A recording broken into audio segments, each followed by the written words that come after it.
What's up, A to Z Sports Live on a Friday. Going to have a really good show. Titans and Jags are coming up on Sunday at Nissan Stadium, and we'll find out if the Titans can get another win against another backup quarterback.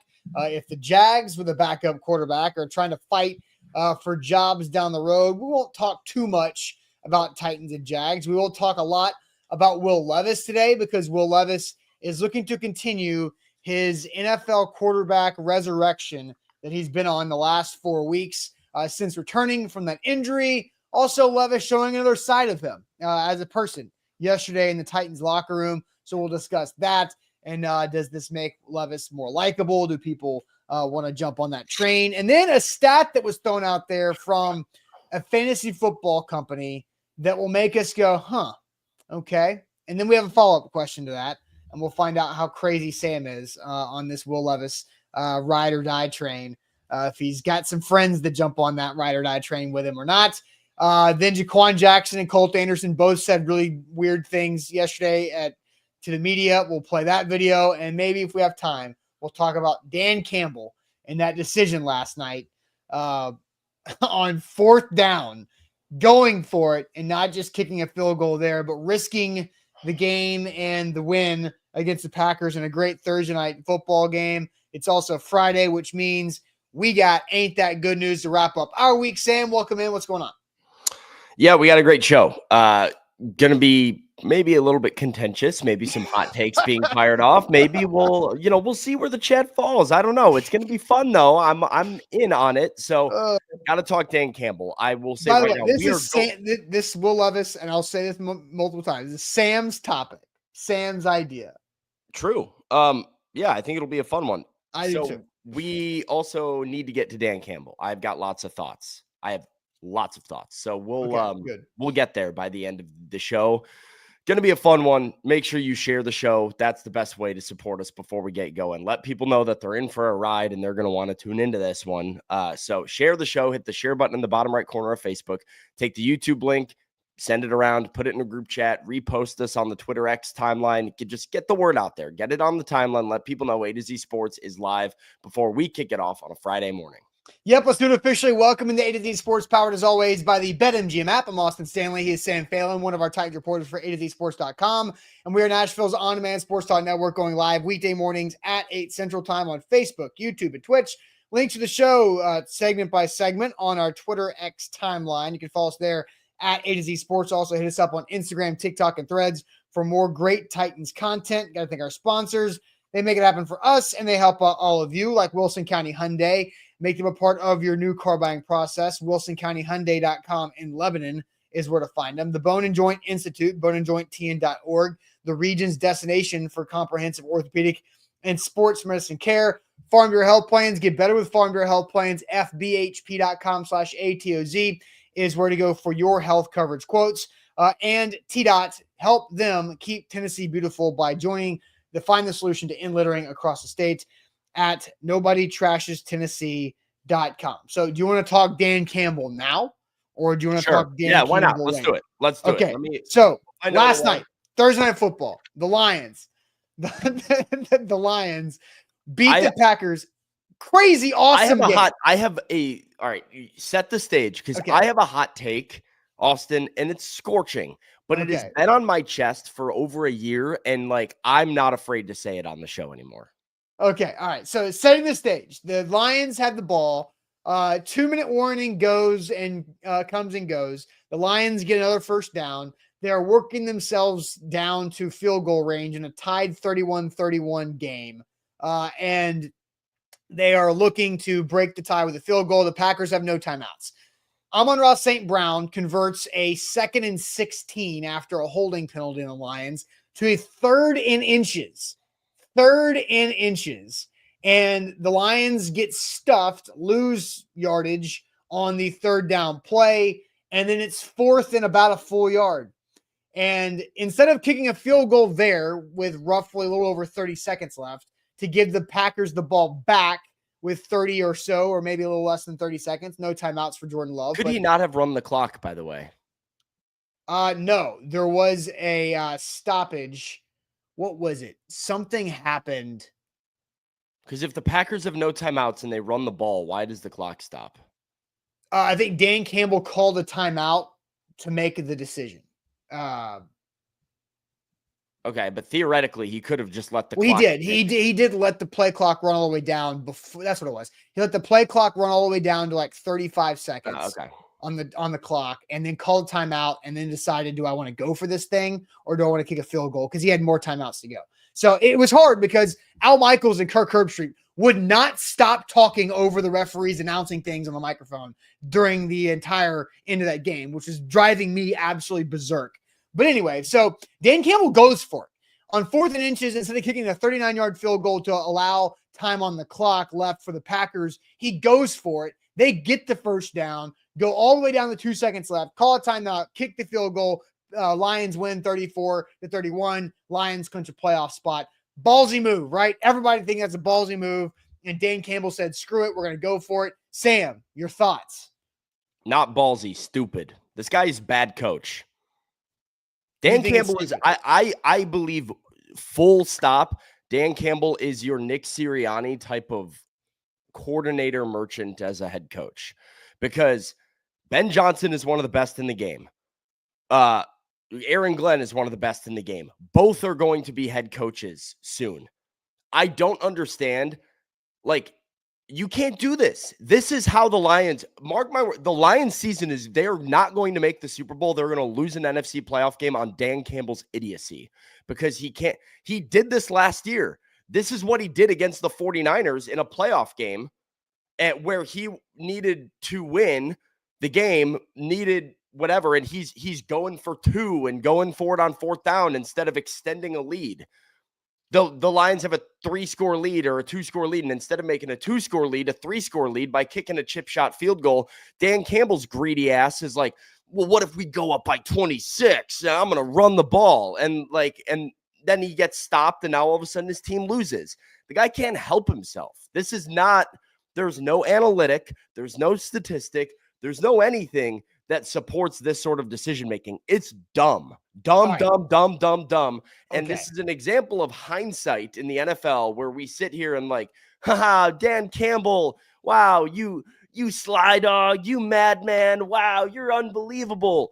Only because it worked. The Lions lose that game. Dan Campbell's the class clown right now. Jake Bates is 21 of 22 on the year. He's made 10 of 11 from 40-plus yards. He's perfect from inside 40. You line up, you kick the damn 40-yard field goal, you win the game.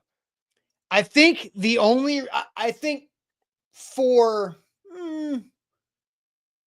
28, 29 NFL teams, it would be a dumb decision. But I think for the Lions, it does make sense. Why? And I think for this specific clock situation and distance situation, I think it made sense. It is a very nuanced take that it was the right move in this individual scenario. And no.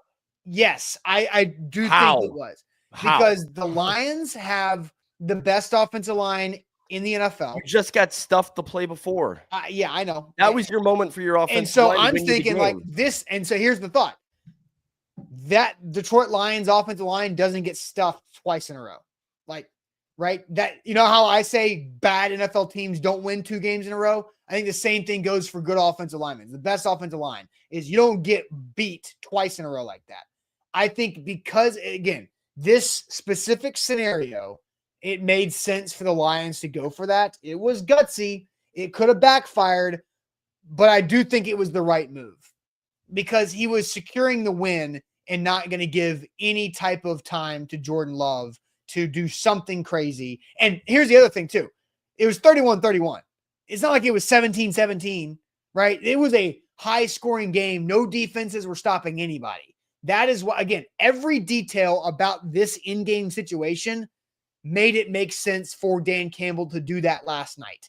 In 90% of other situations, I don't think it makes sense to do that. But in this game, with that offensive line, with David Montgomery, with that defense and the way the game was going and the clock and that situation, it did make sense. It checked all the boxes to do this.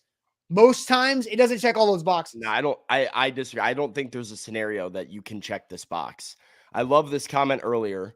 I believe it's from Darren, who says, if this was a playoff game, do you make the same decision? The answer is no. How many times have we seen teams score and Patrick Mahomes has 30 seconds on the clock? Like, too much time left. And that happens, right? Yeah. And if it doesn't work, you are literally, if this happened in a playoff game and it didn't work, you are Pete Carroll in the Super Bowl not giving the ball to Marshawn Lynch. You have a lead right there in front of you, and you got greedy. You got so greedy. Hey.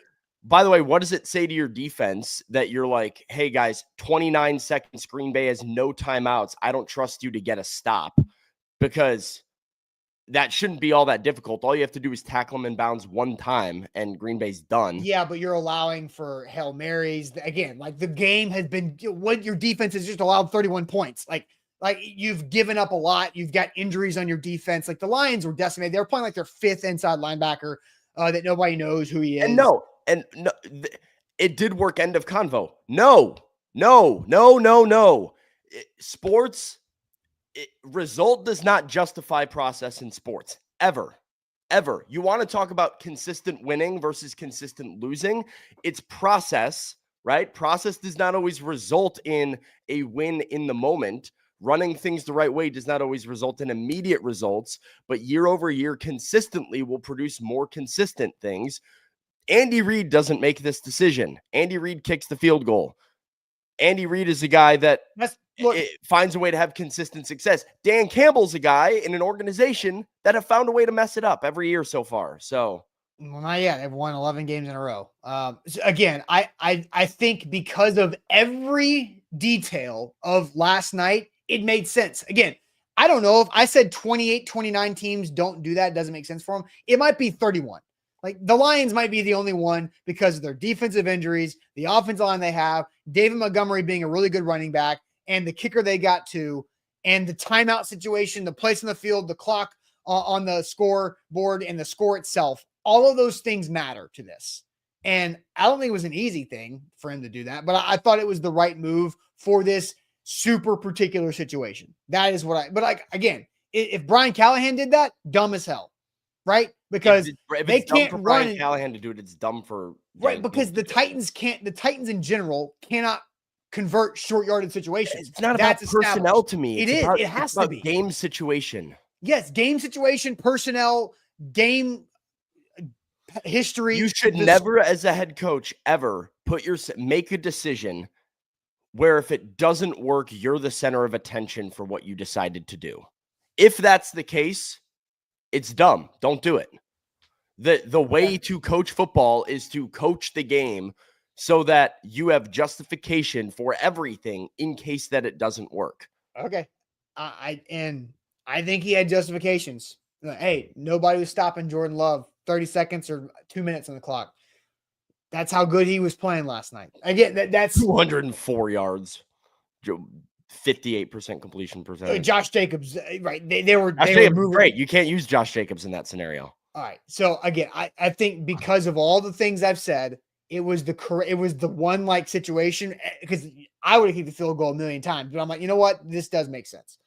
All right, let's go ahead and move on to the Will Levis conversation, because Will Levis showed another side of himself last night. You see that picture with Sam there on the graphic.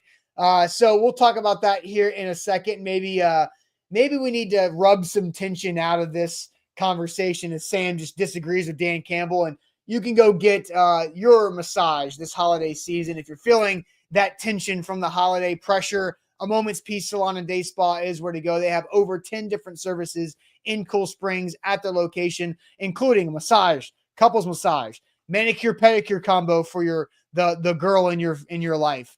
Maybe it's the full salon there for that woman in your life as well. Mom, spouse, girlfriend, fiance, aunt, grandma, whoever it may be, they all deserve the A Moment's Peace. AMomentsPeace.com/Christmas is where to go to get a gift card for them. An automatic win on Christmas, an automatic win on Valentine's Day, on Mother's Day. You should do that just because an automatic win. If you need to be like Dan Campbell and not risk with that Christmas present, you go with A Moment's Peace Salon and Day Spa. amomentspeace.com/Christmas is where to go. All right, Sam.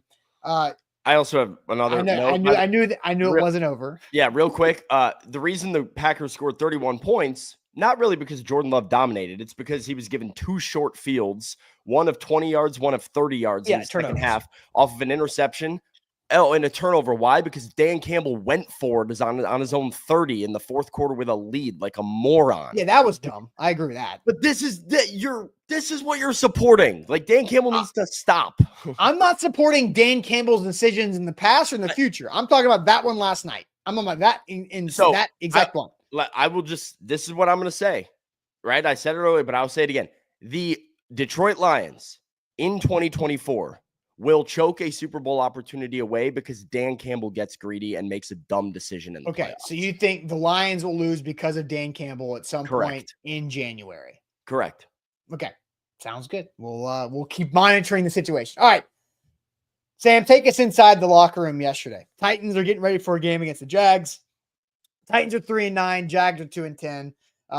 Operation Italy was a massive success and all over the internet, and including the Titans locker room. Kind of take us through what that was like yesterday in Titans world. Yeah, broke the internet a little bit on Wednesday night. It was, a pretty celebratory, cool night in the reality television community. Will Levis, big fan of reality television, big Survivor fan. And if you watched the episode on Wednesday night, you heard me referred to as the all-American quarterback type. And maybe some people thought I was dead in the water. Will Levis went into that episode telling me he thought I was about to get voted out. So I talked to Will about the episode yesterday in the locker room. And being the Survivor fan that he is, we talked about, hey, just 2 all-American quarterback types here. Look at us. Two quarterback types. So grouped me in with Will, which I'll take. I'm like, hey man, I've never played football in my life, but if you want to call me an all-American quarterback type, all right, sounds good. Yes, as long as you're not Colin Coward's backwards hat quarterback guy that he used to go after. But yes, forward hat quarterback guy is a guy that is genuinely well liked overall. So look, hilarious moment, and you guys did kind of break the internet yesterday in taking that and going. I don't know, it's wild that an NFL quarterback is in on that type of bit. And I think that's a funny thing. It shows a lot of people a different side of Will Levis. And I saw a lot of people responding to that tweet being like, oh, okay, maybe we have to like Will Levis now because Will Levis is in on the bit. He's a big Survivor guy too. But that's not just why maybe people should be in on Will Levis, because we've talked a lot the last week and previously about since he came back from injury, he's playing legitimately really good football. Yep. And I know you and Easton have put together numbers over the last week about he's top 10 here, top 10 there in those 4 weeks. Take us through some of those other numbers that Will Levis has been performing at a high level at. Yeah, I mean, if you just look in the span of Will Levis's last 4 games and the trajectory that he's in, Austin, I mean, there are numbers like he is top 10 in the league in passing touchdowns. He is top 10 in the league in passer rating. He's top 10 in the league in yards per attempt. In fact, he's number 2 in the NFL in yards per attempt over the last 4 weeks. As Easton pointed out with his analytics, he's top 10 in the league. And I always forget what it is. It's just the big play, big throw is what I call it, which is not what the number actually is, but it's a, exceptional throw rate. Stand up off your couch throws. Yeah, basically, sure. I think that's how that's measured, of how many times the guy you stand up off the couch. And then we look at what that would track for over a 17-game pace. Underdog Fantasy yesterday, you sent me this tweet. Will Levis, since returning from injury, his 17-game pace has him pacing at 4,080 yards, 30 touchdowns, 8 interceptions. Patrick Mahomes' 17-game pace of the last Patrick Mahomes' 17-game pace this season is 4,200 yards, 27 and 16. Now, obviously, this is a smaller sample size from Will Levis. This is 4 games versus a full 17 games that Underdog is putting him in. And part of being a great NFL quarterback is being able to do it for 17 games, being able to do it week in and week out. But Austin, I think this right here speaks to the point that I've been making and Easton's been making. And I think you're starting to come around on a little bit, which is just Will Levis is objectively playing very good football right now. And it is starting to rightfully pivot the way a lot of people in the Titans world view him as far as being a quarterback option moving forward. Yeah. So I think Curtis is saying overselling Mr. 31 overall, but yes, he looks better. And what Curtis is referring to as Mr. 31 overall is, I believe it's Will Levis's quarterback rating this season for the entirety of the season. And I think Easton made this point in an article and on shows in the past love this point. It's that, like, at some point we cannot continue to hold Chicago, the Jets, the Dolphins, the Colts against Will Levis at some point. And when is that? It's different for everybody, because I'm looking at, if Will Levis doesn't do that against the Bears, if he doesn't do that against the Jets, are the Titans 5-7? If they play Mason Rudolph against the Colts, are the Titans maybe even a better record? Are they 6-6 and then have a very winnable schedule down the stretch to do something legitimate? Because the rest of the team was playing good football around Will Levis when he was having the catastrophic moments to lose the games. That's why they started 0-3. The Packers game is a different story. And then you find the last 4 games, they're 1-3 in this stretch, that Will Levis is playing damn good football, because now Will Levis is playing damn good football and the rest of the team is fumbling or having pass interference penalties against them and just not doing good enough winning football. Like the Tony Pollard even is fumbling in games the last couple of weeks. So at some point, you have to drop the previous stuff and I want to clarify what you're saying there a little bit. Okay. Like, because Scott says Levis owns his whole season, period, good and bad. Sure. Curtis says can't hold what he did against himself. No. Will Levis is responsible for what Will Levis does. We can remember what Will Levis did. But I think what Austin is talking about, and what I would agree with, is I believe at a certain point, Chicago and the Jets should no longer be part of our evaluation of Will Levis's ability moving forward if we're able to see a consistent product that would make us believe otherwise. Where that line is for you might be different for everybody. I'll give an example. I'll give another example. I hammered Mike Vrabel for, I think, like 4 or 5 really terrible in-game coaching decisions his first year with the Titans. I didn't hammer him. I saw that he grew. And then in a playoff game in New England, in his second year as the coach, he outcoached and outruled Bill Belichick and was able to drain the clock and get a win and use that in-game coaching perfectly because he grew. So when he did that, I wasn't like, yeah, but you remember when he didn't go up 17 points in Atlanta? Right. And, you know, like that was so stupid when he did that, right? I dropped it. It was over. Yeah, and so part of like what I think has created this sort of disconnect about Levis in general in the Titans fan base and media world and all of this is where we draw that line. I think people in the chat like Curtis or Edward or I remember who had that comment earlier, but I think you would view it as, well, it's still 2024, so I'm not forgetting about it. Yeah, and it's different, which is fair if that's where you're at. But my point this entire way has been trying to really have context for what Will Levis is dealing with behind the scenes and how he's responding to it and growing from it. And we need to remember that this is a new offense that had horrific offensive line play early on in the year. The offense was broken in so many ways. And the offensive line, not just right tackle, the whole offensive line early in the year had no identity and no idea what they were doing.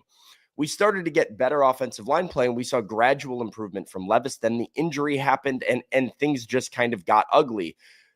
But we also heard from Will Levis talk about rewiring his brain after like week 3. We heard from Brian Callahan before Levis came back from injury about how he thinks he sees the position differently now, how Levis has a new appreciation for doing the boring stuff. And from what I've seen with my eyes, he's done that over the last month. He's done that so much to this point, to playing this level of football. Right. And so when I look forward at what the Will Levis trajectory is, I am more inclined to believe it looks similar to the guy we've seen over the last month, to the guy that I think was in an extreme circumstance early in the year and didn't play well as a result. So, all right, let's go ahead and get to our question here, because the reality is Will Levis is playing way better in the best stretch of his NFL career, which is not that long, 18, 19 games. 18 games, 16 real starts. Yes, 16 games that he has started and finished. 16 starts and finishes. Sure. Yeah. So it's still a early career, an inexperienced quarterback, and he is getting better. The last quarter of those 16 are the best of those 16 tied together, not the Atlanta game, because I think the same thing you should look at. I think at some point we should drop the Bears game, drop the Jets game, and drop the Falcons game from his rookie season. Drop the Dolphins game from his rookie season, because those are no longer relevant to the current, because those are outliers on both sides. Yep. So what is the real in the middle? So let's ask this question. This is going to be interesting. This is the contentious part. Yeah, there's not going to be an answer. So ask the question, because the chat's not even going to be able to answer in the chat. We'll have to go through it. Okay. How many quarterbacks would you take over Will Levis moving forward? How many NFL quarterbacks would you take forward? And the way I view this is, if right now you were picking a quarterback to be your quarterback moving forward, contracts aside, I don't want to do contracts, right? I don't like contracts. But age does matter. Age matters. Contracts do not. So a young quarterback on a massive deal, and you're like paying him a ton of money, don't care about the money. We're talking about football play, but age does matter. So yeah. Age matters like dollars. You're not acquiring their contracts, right? So age matters, but the contracts don't. How many NFL quarterbacks would you take over Will Levis moving forward? I have a feeling this is going to be an interesting back and forth between the chat, Sam and I. Make sure you hit that like button too. Like the show. For us, that goes a long way. I'll tell you guys about our friends at the Bone and Joint Institute, boneandjointtn.org, the region's destination for comprehensive orthopedic and sports medicine care. Whenever you get hurt in life, you have to know who you can turn to, who you can trust, and that is everybody at the Bone and Joint Institute in Franklin off I-65 and Highway 96. They've got the experts, the doctors, the physicians that know how to help you out with those injuries. They've got the rehab specialists. They've got all the other support staff that do a phenomenal job of making your injury experience not stressful, easy, in and out. Go to the doctor's office. You don't want to sit in the waiting room for an hour before you get seen. I've been to the Bone and Joint Institute a couple times the last 3 years. Literally in and out, waiting room experience, into my car in the parking lot after like 35 minutes. And that's very quick for all of that stuff, and got a good plan there to treat those injuries. They can do the same thing for you. They do the same thing for you. And whenever you need them, book an appointment online, boneandjointtn.org. Today's show is brought to you by BetMGM. BetMGM, the king of sportsbooks. Use the bonus code ATOZ Sports when you sign up with BetMGM. Get up to $1,500 back in the form of a bonus bet if your first bet misses with the bonus code ATOZ Sports. That's why if you're doing sports betting, do it with the sportsbook born in Vegas, betmgm.com. All right, so we're talking Will Levis and the growth that he has shown. We know it's growth because the last 4 games would be a 17-game pace of 4,000 yards, 30 touchdowns, 8 picks. Patrick Mahomes' 17-game pace this season is 4,200 yards, 27 touchdowns, 16 interceptions. That's just for comparison via Underdog Fantasy. So we asked the question, how many other NFL quarterbacks would you take over Will Levis moving forward? Yeah. Age included. Yeah, age included. Trajectory. Are you going to go to the chat first? Well, no, because I think the chat doesn't No, yet. The chat is giving. Chat has a lot of numbers out there. Yeah, they're firing numbers without thinking about it. If you already have a number off the top of your head, you haven't broken down the numbers. So I want to do this as a collective. Austin. Okay. So let's start. With the obvious. Go division by division. It makes more sense that way. Okay. Let's start. So I have two categories in front of me on my notepad. Take the field or take Levis, right? Are we taking the quarterback that is in the field or are we taking Levis moving forward? CJ Stroud. You have to take CJ Stroud. Yes. 1. So Stroud is in the field. I would take Levis over Anthony Richardson. I would take Levis over Trevor Lawrence. I agree. I think Trevor Lawrence is on the verge of being broken. I agree. Coming into this year, it's Lawrence and it's not close. This was a really bad year of more regression from Trevor Lawrence, which has me very concerned. Chat seems to agree early on. So contract doesn't matter here, as we talked about. Contract does not matter, although that makes it even worse for the Jags. All right, AFC North. Lamar Jackson, field. Joe Burrow, field. Russell Wilson, field probably. I mean, he's playing so well right now. You have, and then I think you take Levis over Jameis for sure. I'm not going to let you. I'm not going to let what you have not commented, and I don't like that. We're going to come back to that. No, we're not. Jameis went. No, okay, come on. All right, let me mark this down. We've got. We're going to put Jameis off to the side. Burrow, Wilson, and Lamar. Yep. All right. The West, we've got Justin Herbert, field. We've got Pat Mahomes, field. Aiden O'Connell, I'm taking Will Levis. And then Bo Nix, I would take Bo Nix. Agree. Bo Nix is looking very good. Yes, dude's kind of balling. The 7. AFC East. Yes. We've got Josh Allen. Yep. We've got Tua. How does the concussion affect how we feel about Tua? I mean, he's I mean, he's back. Yep. I would take Will Levis over Aaron Rodgers, especially moving forward, projecting into 2025. Yeah. Okay. And then the last team that Drake May. That's an interesting one to me. I'd take Levis right now. That's very pushy, right? That they feel similar to me. Yeah. Yes. I'll put May in the middle. I'll put May as a push. Yeah. Because I think that's interesting. Because we're asking how many would you take over Levis? We're not. Yeah, I wouldn't say I necessarily take Levis over May, but I definitely don't solidly take May over Levis. Right. It's a push. So we'll leave it as a push for now. We're at 9. All right, let's go to the NFC. Yeah. So it's 9 out of 15, by the way. Jordan Love. You got to take Jordan Love. Yes, 10. You got to take Caleb Williams. Yeah, 11. Jared Goff. 12. And I would take Will Levis over Sam Darnold. I think that's a push for me. I'm also, admittedly, I'm very down on Sam Darnold. I do not like high on Levis. Well, I think Sam Darnold kind of. I think I should just give this to you.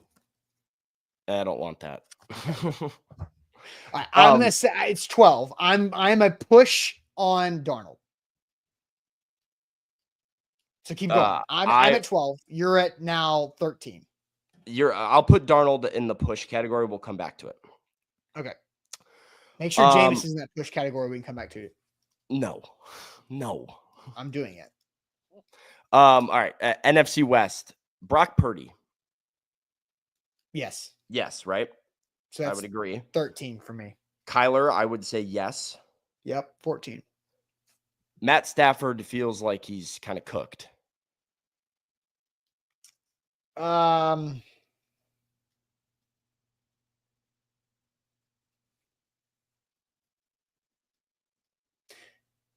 That's when we're like team, like what are you trying to achieve? Is weird because he's better right now. Yeah, in Matt Stafford in 2025, hell yeah. Like, right? All right, chat, help us with Matt Stafford. Say Stafford Levis, I would push.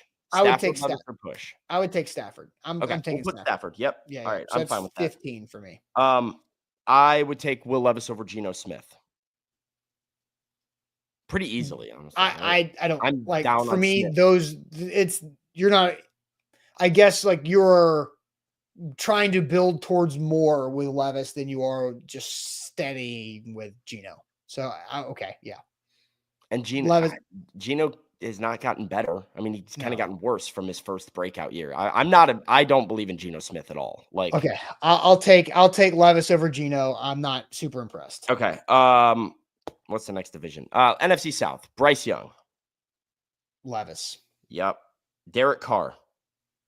Levis. Agreed. Baker Mayfield, I would take over Levis. Baker, playmaker.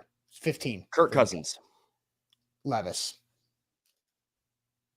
With how he's looked this year, you could definitely make that argument by age. Yeah, age is the thing. Yeah, age is a thing there. Jaden Daniels. Got to take Jaden Daniels. Jaden Daniels. I'm now at 16, I think. Jalen Hurts. I'm not as big on Jalen Hurts, but I would still take him over Levis. I would too. At least right now. Dak Prescott. Dak. And Dak Daniel gets way too much hate. And then Daniel Jones, that insert Giants quarterback here. You're taking Levis over all the Giants. Yeah. All right. Last division. Okay. Is the NFC West? Yeah. East. No. South. No. Did we do the East? I just did the East. We did them all. I think we did them all. Okay. So then I'm circling back. Drake May. Still push. All right. Well, if this is a push, we've got 1, 2, 3. We can have pushes, like, because it's who would you take over? Like, I have 18, I think. Yeah. And so we are right around Will Levis being a back end top, right around the 18 to 20th rank as of right now, and where he's at in the quarterback.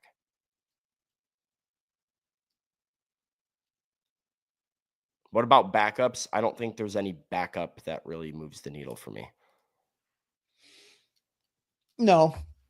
Yeah, I think 18 for me. I think 18 NFL quarterbacks over Levis. Are you that much higher? Or do you have, because there was a couple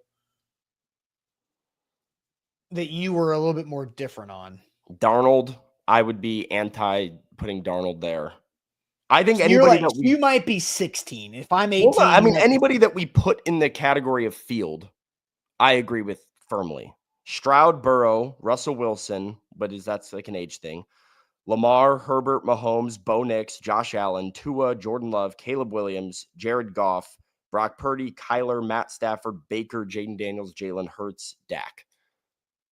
And then Will Levis. I think that's the right spot for him. I do. Yeah. I think he's top 20. And I think he's right around 20th, 19th, 20th.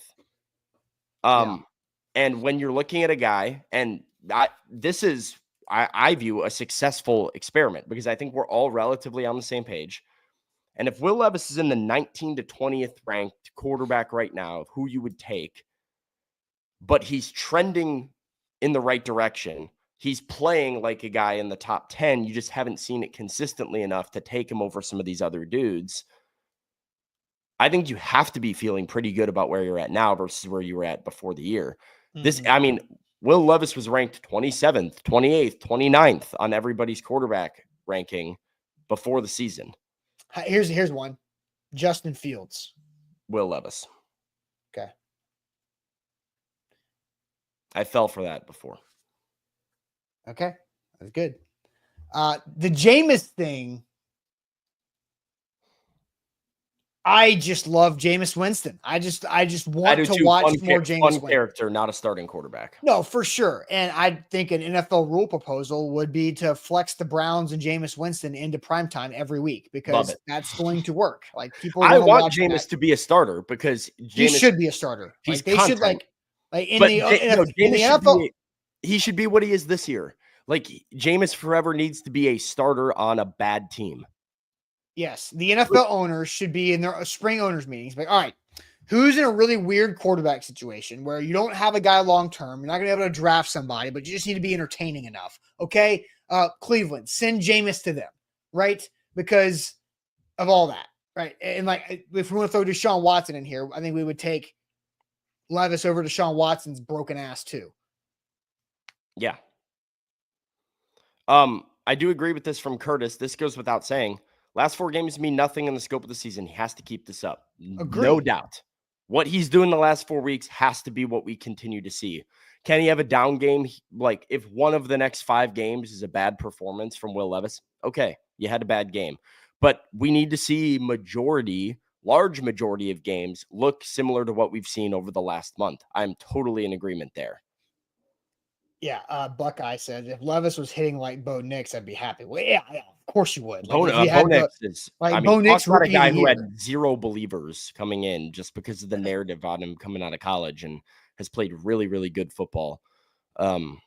Yeah, and Easton says Jameis is the new Ryan Fitzpatrick. God bless him for it. Absolutely, on correct. That one. Jameis is not good. Jameis is sometimes good, and then sometimes the worst quarterback you've ever seen. But you're watching every bit of it. Well, yeah, but it's not a guy you can win with because he does too much spazzy stuff to win the game. You thought Will Levis was bad, friends, earlier in the year. You would not last a day with Jameis. Yeah, but Jameis Winston threw for 497 yards and 4 touchdowns and 2 pick sixes in one game. Right. It was amazing. Austin, you will never find me saying a bad word about Jameis the entertainer. But you are crazy if you're rooting for Jameis to be your starting quarterback. He's so fun. Curtis does it back on Levis. He says, Levis's college tape says he'll swing back the other way sooner than later. Yeah, it does. Right. That is big. I don't know if I like. No, but like his track record is a roller coaster. Fair. And right now we're having fun on this coaster. Yeah. Well, part of the job of Brian Callahan here that you were trying to experiment with was to see if you could make the roller coaster a little bit safer. And then it would be more fun because you're safe in it. And the last month they've done that. They've made it safer and it's been great. I would say though, like, this is another thing. I think you're on the border right now, Curtis. Right now it's fine. Next year you have to drop it. You can't bring up Kentucky anymore. Yeah, I think once what are we doing if in the guy's 3rd year in the NFL, we're like, well, that 1 year he didn't play well at Kentucky.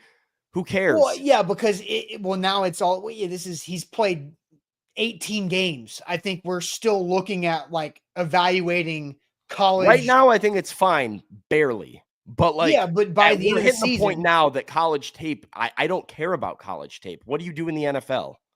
Right, but I think people are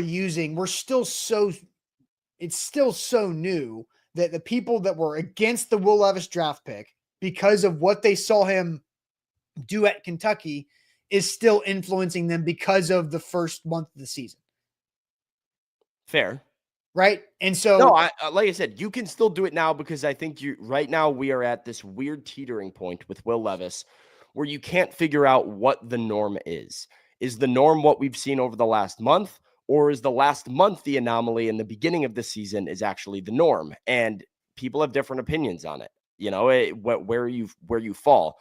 I can understand Curtis having the idea of like, well, I watched him in college. This is a habit now.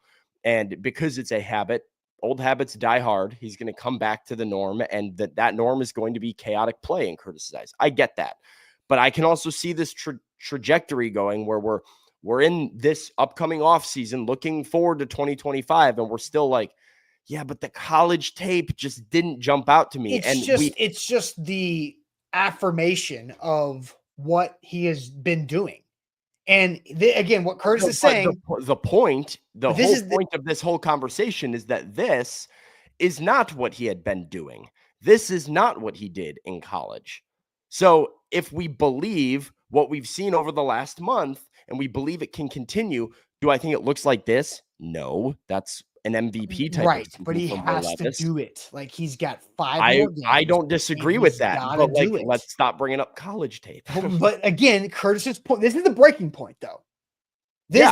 Because if he reverts, then the college tape is still relevant. If he doesn't, then the college tape is irrelevant. Sure. This is the breaking point. I agree. Okay.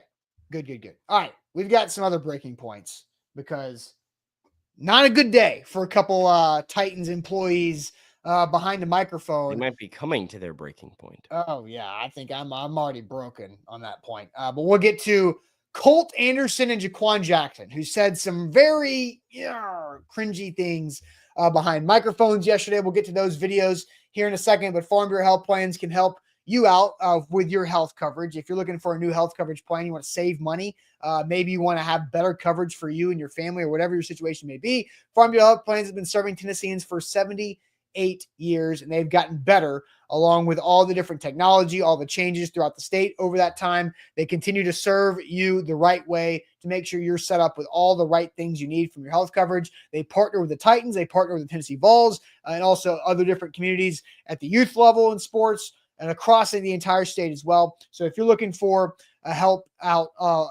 with your health coverage, go to fbhp.com/ATOZ for a quote today. That's Farm Bureau Health Plans, fbhp.com/ATOZ. Today's show powered by BetMGM. BetMGM, the sportsbook born in Vegas. Use the bonus code ATOZ Sports when you sign up with BetMGM. Get up to $1,500 back in bonus bets. If your first bet misses, whatever your first bet wager amount is, up to $1,500, you get that money back. So that's why you got to go to BetMGM for college football playoff, NFL as it comes down here. We got all kinds of stuff going on, lots of sports to get involved with. So use the bonus code ATOZ Sports. I'm going to go to BetMGM after the show, Austin, and see if there's an option for Lions season to end on Dan Campbell, dumb decision, which should be like minus 120. And I would still bet it. So go to the sportsbook born in Vegas, betmgm.com, and find the bet that's right for you. All right. Let's start with our buddy Colt Anderson, who the Titans special teams coordinator has been under fire for the whole season. And his media availabilities have continued to be a reflection of his special teams unit. Bad, cringy, without answers, without fixing. So this was Colt Anderson yesterday when asked the question about the approach and the attempted improvement on his unit throughout the season. Just technique, just, working with these guys, just making sure we're all on the same page, communicating on the same level at that point. But, just being confident in what I'm doing and making sure the guys there's clarity in everything that we're doing. Early in the year, you could probably say that I was assuming guys knew what they were doing. So I felt like I, have learned, how guys learn in certain situations, and, we're going to continue to grow and get better. All right, you were there, right? So what happened? Take us through the real room. I have a question here. Okay. If Colt Anderson came into this job assuming people knew what they were doing, what the heck was his interview with the Titans? What the heck was his, was it, hey, Brian, what's up, man? Hey, buddy, you want to come coach with us? Yeah, that sounds good. Well, what's your plan for special teams? I mean, Brian, these guys, they know what they're doing. Yeah, you're right. Welcome aboard, man. I'm going to assume, because that seems to be the standard here, it was a conversation. Hey, when I get my first job, you're going to be my guy, right? Because that happened, that does happen. I'm not saying that happened here, but that conversation happens all over the place. Hey, when I get this role, and I'm going to bring you with me, you're going to be my role, whatever. Because we know each other, we've worked with each other, we believe in each other, we're friends, we've been through the grind together, which I'm not against that, as long as it's thorough process. Because I like the ability of going through it together and scratching and clawing for everything you get to climb the ladder. I'm for that, but it's got to be done the right way. Yeah. This is just, I guess, why he feels comfortable admitting it now is because he feels like it's different now. Although I think a lot of people would say the special teams problems are still a thing, man. Jaquan Jackson still fielded a ball at the 5-yard line on a punt, the other day. He still fumbled a kick return the other day. Sure, we've been covering. He remember he also muffed a punt. Yeah. And we're sitting here having to go between the differences in a muff and a fumble, which there are differences, but that's not the point. We're talking about, oh, hey, we covered that punt better. And yet, we love to point out everything we do right on special teams, which I'll just say special teams should be a non-thing that we ever talk about on a show like this. We should not talk about how good or bad the Titans special teams have been outside of the kicker. If Nick Folk makes 5 50-yard field goals in a game, we're going to talk about Nick Folk a little bit and love him up. But I should not recognize your punt coverage or kick coverage. Not only have the turnovers been an issue, but I did this research earlier this week when I was looking more into Jaquan Jackson. He is dead last among qualified returners in average return yards, and he has the smallest long return. And that I don't think gets talked about enough, probably because it's masked by how bad the Titans special teams are so often.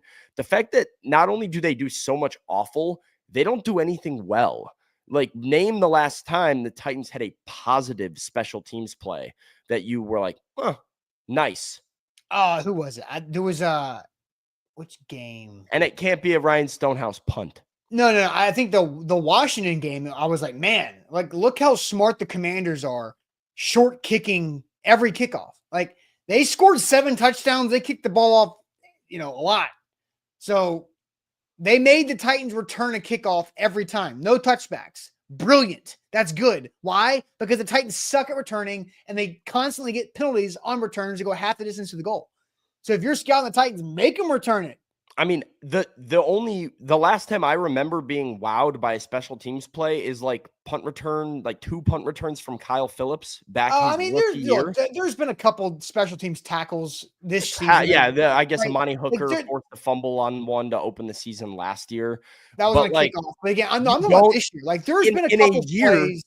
You are more likely than not, if you turn on a random NFL game, to have a one return throughout the course of the game pop to like at least midfield. The Titans have not done that all year. Yeah. And back to his comments, I assumed guys knew what to do. It's like, this is the weakest example of the guy who did it at a high level can't coach, because he does it naturally and has that gift and doesn't understand why others can't see it. Like Magic Johnson, Larry Bird, bad basketball coaches. Why? Because they're so damn good at what they do. They don't understand why somebody else can't. Like Peyton Manning would be a bad coach because his standard is so high and so different. He doesn't understand why somebody doesn't watch that amount of film, because that's what they should do, right? Mm-hmm. Like Colt Anderson was a freaking great special teams football player. He wasn't a safety. He wasn't an offensive player. He wasn't defensive snaps. He was a special teams guy. Everybody on this roster was probably a 3-star, 4-star athlete out of high school, playing offense, playing defense, no special teams, maybe returning kicks, and didn't do it in college either. So they don't know what the hell to do at all on special teams, like at all. Like they start from ground zero. They didn't go to Montana State or Montana and be a undrafted free agent and have to scratch and claw the way to a career for 8 years in the NFL like Colt Anderson did. So you can't assume anything. With special teams, you got to be as nuanced as possible, because it's also just like, you're the coach. How does this look if Brian Callahan, like Will Levis, makes a bunch of dumb decisions earlier in the year, throws a bunch of interceptions, whatever, and doesn't know how to operate in the huddle, and Brian Callahan gets up there and goes, I assumed Will knew what to do. I assumed Will knew that he shouldn't throw the ball over there. It's like, you're the coach. Your job is to reiterate to the player what he's supposed to do and help him do what he's supposed to do. Now, the players are going to make mistakes. That's inevitable. But the perfect example that we just saw happen and cost a guy his job is Matt Eberflus on Thanksgiving, where did Caleb Williams make a mistake not rushing to the line and getting that playoff and letting some time tick? Absolutely. You as the head coach, your job is to make sure your rookie quarterback knows what to do.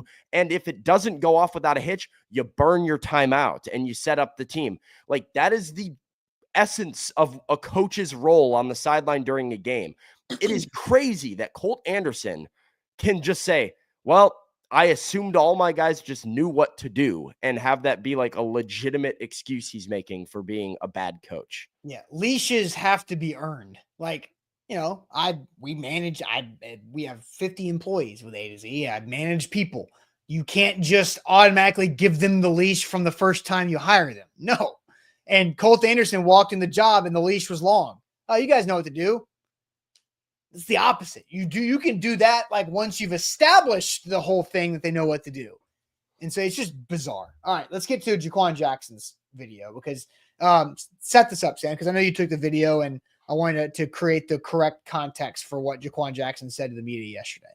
Yeah, I mean, I kind of walked up late, to be honest. I saw Jaquan Jackson was talking. I rushed over there. I tried to get in there, and the first thing that I heard was Jaquan Jackson repeating the same phrase over and over and over again. Keep going. Keep going. How am I going to stop fumbling? I'm just going to keep going. How am I going to be a better returner? I'm just going to keep going. How am I going to work on improving my craft? I'm just going to keep going. Well, eventually people got a little bit fed up by the fact that a guy who had been relatively pleasant to interact with when things were going well was now shutting down and not being, respectful to the media when things were going poorly for him. So Paul Kaharski asked him very bluntly, well, how are you going to keep going once you get replaced?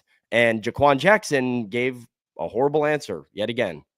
All right, here's the video that includes some other keep going. If you're replaced. Shit, I can't keep going. Nobody can stop me but God. Kind of looking at special teams as a whole this year, you guys have caught a lot of flack. Just like, how have you dealt with that? How has the team dealt with that? Is that more of an outside thing, or is there something you guys are talking about in the room to try and fix what's going on with special teams? Oh, nah, we just try to go at it every day and just keep going, We try not to just point out one thing, Everybody is not perfect, You got some things here, some things there. We just got to keep going. The biggest thing is just learning what our culture is and just being resilient, and just keep going and keep striving. Because, some games you're going to win, some games you're going to lose. You just got to keep going. Keep going. Got to keep going. I saw somebody respond to that video on our Twitter and said, please stop him from keep going at God. No, hey, nobody can stop him but God, but God's been stopping him an awful lot recently. So gosh, I mean, he had like a Grinch smile there for a second. Like, yeah, he was giving Paul a stare down. He didn't appreciate the question, but I thought it was a fair question of, you have to know, like, you got benched in the last game. You had your duty stripped from you in the last game.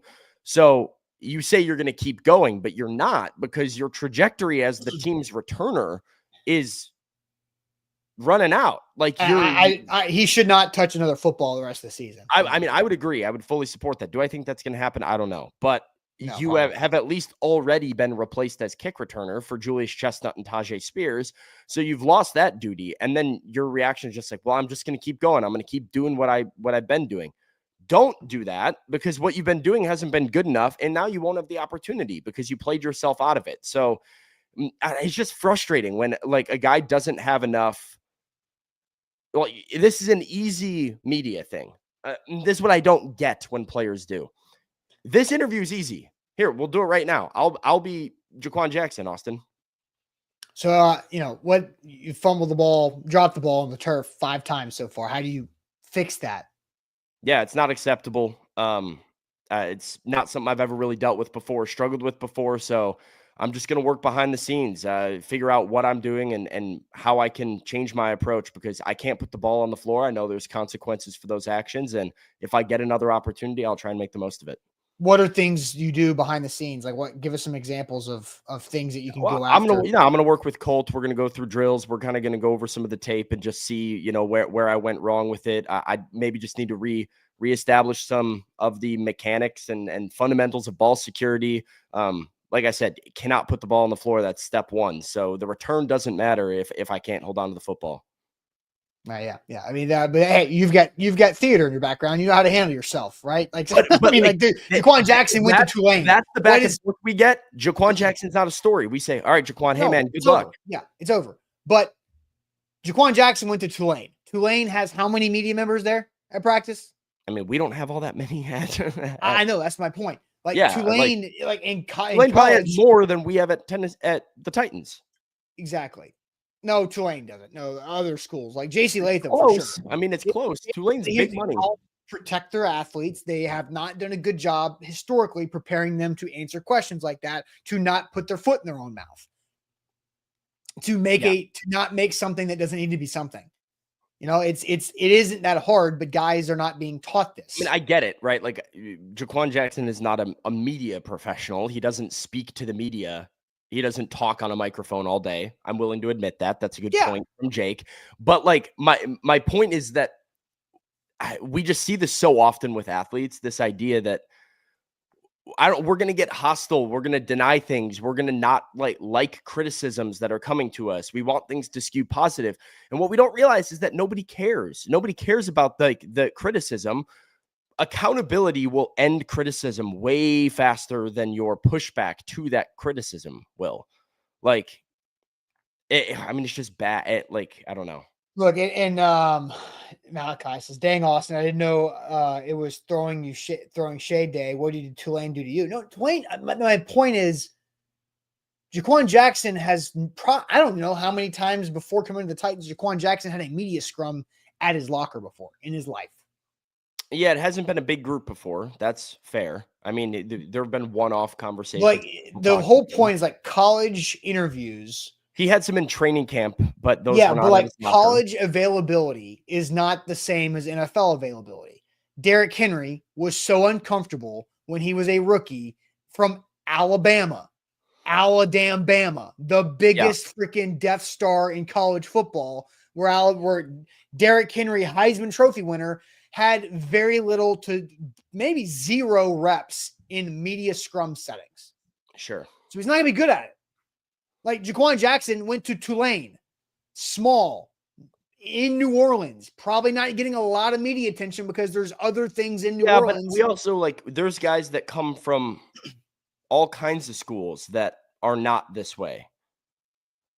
Like, that do not have the same level of bad, or just I don't want to say ego, but level of feeling like they can't be criticized. Like, small school guys come in all the time and know to take accountability for their mistakes. I'm with you. I'm just saying it is a problem that is getting better with NIL and with transfer portal stuff. There's more exposure to athletes now, and there's more benefit to being good at this stuff for college athletes. I will use an example that is very similar to, I mean, it's a different school, bigger school, but it's similar in terms of on-field stuff.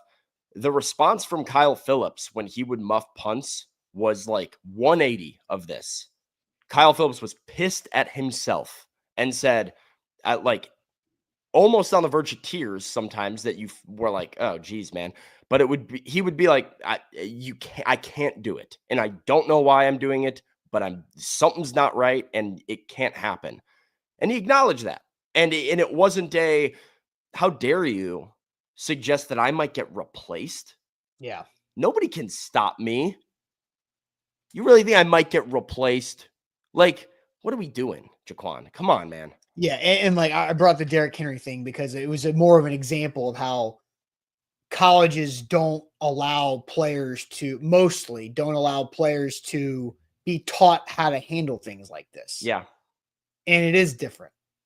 Which is on the organization to prep them for, but yes, without a doubt. All right. We've got some super chats to get to here on the show. We'll wrap that up in good news. If you got good news, start prepping that good news. But first, TDOT is where to go to find out how you can help out the state of Tennessee and be part of the solution to end littering across the state. NobodyTrashedTennessee.com is where to go. Check out their website to find out litter cleanups near you for maybe your kids if they're off out of school here for a winter break coming up. You can get them out of the house. Hopefully it's not going to be as cold as it is today, but litter cleanups organized for you. You could also have them take quizzes to educate them on how to keep their state beautiful. And then maybe you can get benefits like saving money on tickets and other events around the area. NobodyTrashesTennessee.com is where to go. Check them out online, NobodyTrashesTennessee.com. Today's show powered by BetMGM. BetMGM is the sportsbook born in Vegas. Whether it's college basketball or college football right before the playoff, whether it's the NFL this weekend as the regular season starts winding down, go to the sportsbook born in Vegas, betmgm.com, place a bet, use the bonus code ATOZ Sports, and up to $1,500. Your first wager is risk-free with the money going back into your account in the form of a bonus bet with betmgm.com, the sportsbook born in Vegas. All right, Keen Beatson says, lock in, like the show. If you haven't done that yet, like the show on Facebook or YouTube.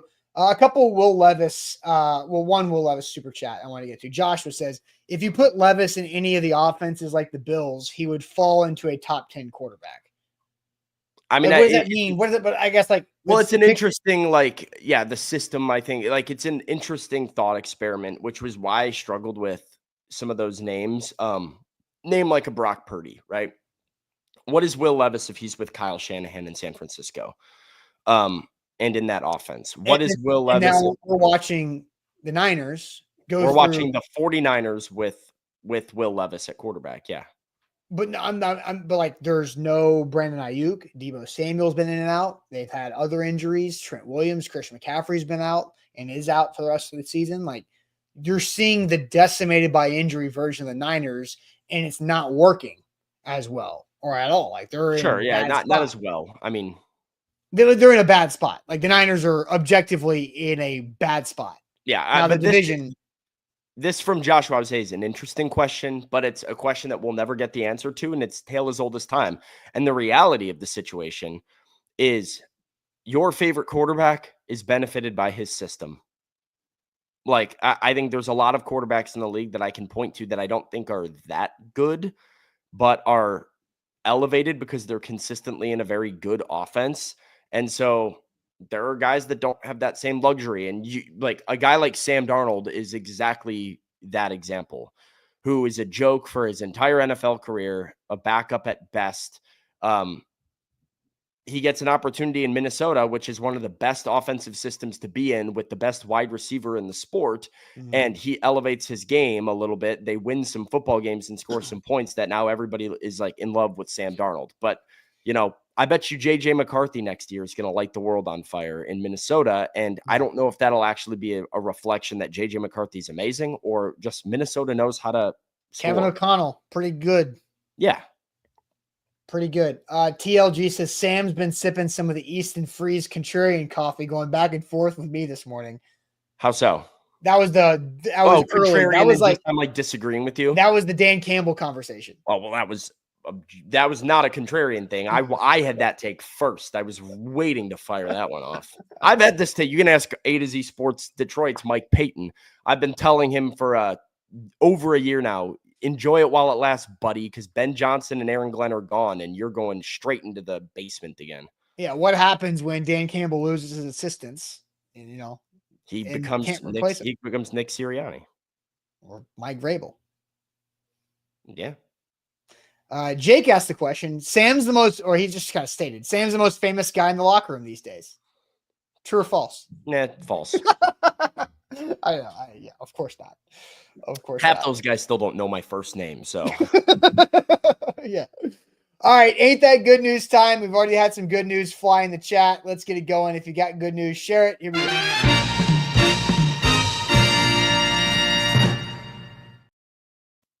To Wilson County Hyundai, make them a part of your new car buying process. See them in Lebanon or online, WilsonCountyHyundai.com. Say hey to Payne Bone Forest. By the way, great time to buy a car, December. Everybody's trying to get their numbers up by the end of the year. Discounts are to be had at Wilson County Hyundai before the end of the year. Good news. Let's see if I can scroll back up. I'm getting roasted for drinking straight out of a mason jar this morning, but.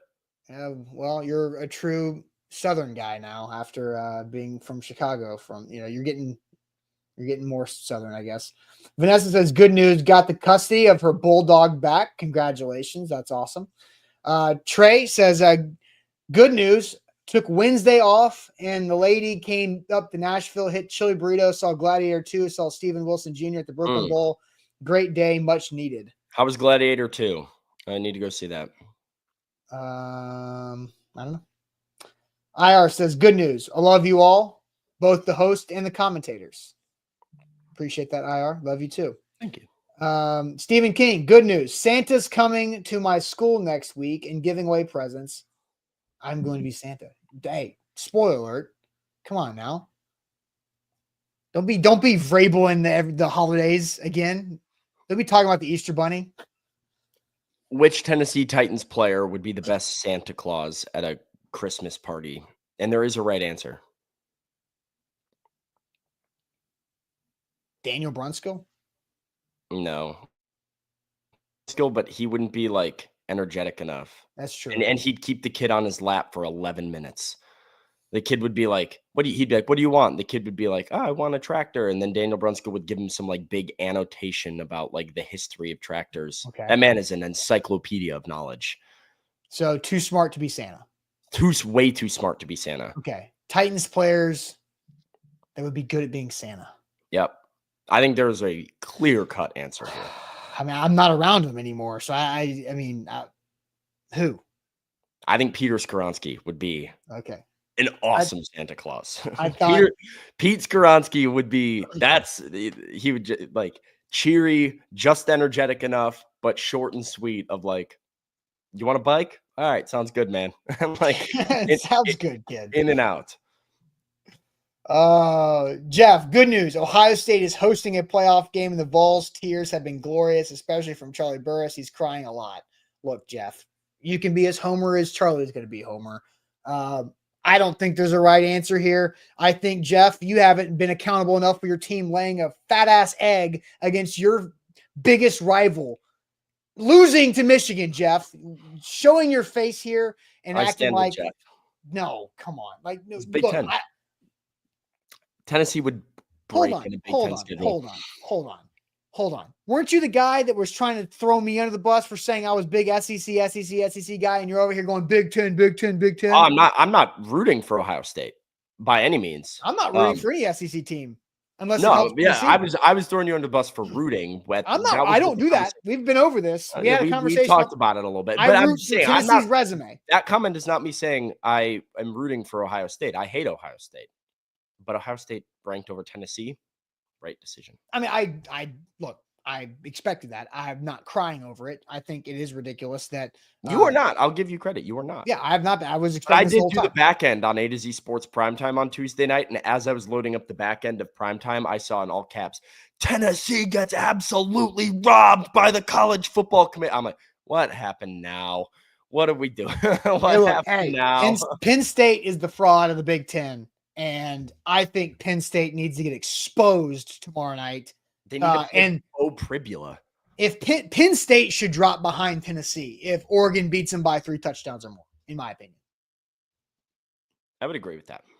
They don't have the high-end win. They did beat Illinois, which is like a top 10 team. So it's football school-ish. You know, football. Hey, by the way, your Illinois basketball Illini might have the number 1 team in the country coming up. I'm so excited. Illinois at 19, they've been looking really good. I don't know how that game's going to go.